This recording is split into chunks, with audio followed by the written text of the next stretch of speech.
Josep Foix was the greatest poet of the Catalan avant-garde, and he's probably one of the greatest poets in Catalan literature ever, from the Middle Ages up to the present.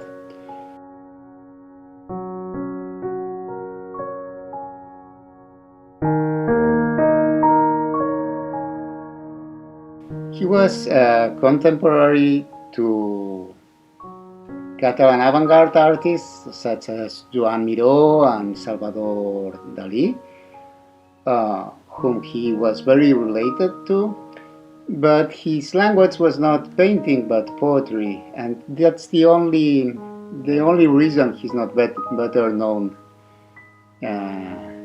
elsewhere. He was very connected to the avant-garde of his time.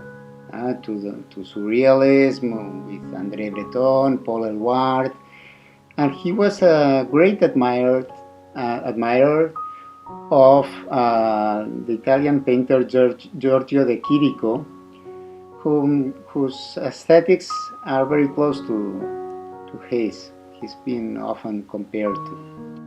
To explain what he does in his aesthetics, the world he creates, and the effect he produces in language, I would place him to the English reader, to Latin translation. I would say he sounds somewhere in between Ezra Pound and Charles Simic. But he had a project of his own. His language is quite unique. In a way, he creates a language, and he creates his own literature. He establishes a continuity with the medieval troubadours, the Occitan and Provençal troubadours, the dolce stile nuovo of Italian poets such as Dante and Petrarca in the Renaissance, the medieval poets and the medieval Catalan poets such as Ramon Llull and Ausiàs March, futurist avant-garde and the modern poetry of his time. And he creates a mode of his own. His originality, it's hard to explain his originality, and has to be experienced reading his poetry, as you can do in this anthology translated by Lawrence Penuti. Daybook, 1918, Fragments. I wounded your lover gravely in a duel, yet you mock the incident by wearing the crimson dress, and by replacing the lover deceitfully with the scene shifter at the theatre.